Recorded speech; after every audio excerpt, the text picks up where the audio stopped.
India की history की बात हो तो एंशिएंट सिविलाइजेशन और मिस्टीरियस पास हमेशा सेंटर ऑफ स्टेज में रहता है।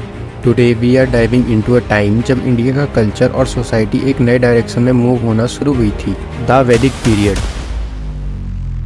Time that laid down the roots of philosophy, religion and knowledge as we know them today. लेकिन ये सिर्फ एक हिस्टोरिकल डेट या एक पुरानी कहानी नहीं है। आज हम डिस्कस करेंगे कि कैसे वैदिक पीरियड के लोगों ने अपनी दुनिया को समझा और अपने लाइफस्टाइल को कैसे शेप किया।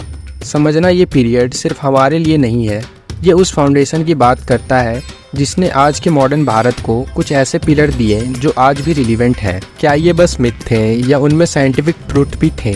आज हम एक्सप्लोर करेंगे एक ऐसा वक्त जब वेदों में दुनिया की मिस्ट्री को समझा गया, जहाँ रिचुअल का रोल इम्पोर्टेंट था और किसी स्पिरिचुअल और साइकोलॉजिकल आइडिया का जन्म हुआ। Ready to travel back in time? आज हम वैदिक पीरियड के हर एस्पेक्ट को कवर करने वाले हैं। सबसे पहले टाइमलाइन पर एक नज़र डालते हैं। वैदिक पीरियड को जनरली हम 1500 BC से लेकर 500 BC के बीच के टाइम को कंसीडर करते हैं। ये पीरियड दो फेजेस में डिवाइडेड है। अर्ली वैदिक पीरियड जो अराउंड 1500 BC से लेकर 1000 BC तक माना जाता है, और लेट वैदिक पीरियड जो अराउंड 1000 BC से 500 BC तक।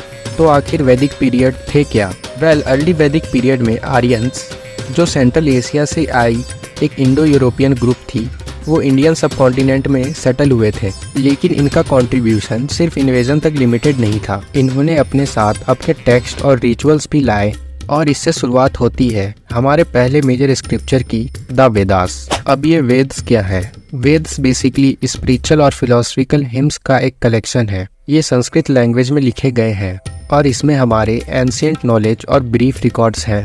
ऋग वेदा जो सबसे पुराना वेद है, उसमें हिम्स हैं जो नेचर यूनिवर्स को गॉड की तरह एड्रेस करते हैं। तो चलिए अब वेदास को डिटेल में जानते हैं।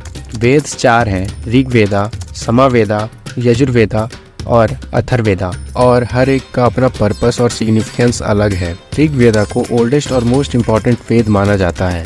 इसमें 1028 हिम्स है जो मेनली अग्नि, इंद्र और सूर्य जैसे दैत्य को एड्रेस करते हैं। Rig Veda is also known for its philosophical depth and is often considered the foundation of Hindu philosophy. Samaveda को म्यूजिकल और मेलोडी का वेद माना जाता है। ये प्राइमरी ऋग वेदा के हिम्स को म्यूजिकल नोट्स में ट्रांसफॉर्म करता है। It was used in rituals mainly for singing praises of gods. Yajurveda का रोल डिफरेंट था, ये मेनली रिचुअल्स और सेक्रीफाइसेस से रिलेटेड है। अथर्ववेद को हम स्पिरिचुअल और मेडिकल प्रैक्टिस का वेद भी बोलते हैं। इसमें ऐसे स्पेल्स और चार्म्स हैं जो डे टू डे इशू को सॉल्व करने में मदद करते हैं, like curing diseases, wording of evils and etcetera. Imagine करो उस टाइम का गूगल सर्च था ये वेद। अब इस टेक्स्ट के बियॉन्ड भी वैदिक पीरियड में हमारी सोसाइटी कैसे ऑर्गेनाइज थी, सोशल स्ट्रक्चर कैसी थी। सोसाइटी में 4 वर्ण या ग्रुप थे। ब्राह्मण यानी प्रीस्ट, क्षत्रिय वॉरियर्स, वैश्यज यानी मर्चेंट, और शूद्रा मतलब लेबर्स। हर ग्रुप का अपना रोल था जो मेनली उनकी ड्यूटीज और ऑक्यूपेशन के बेस पर डिफाइंड होता था। इन अर्ली वैदिक टाइम कास्ट सिस्टम इतना रिजिड नहीं था और कई बार ऑक्यूपेशन के बेस पर शिफ्ट भी होता था। और अब बात आती है रिलीजन बिलीफ्स की।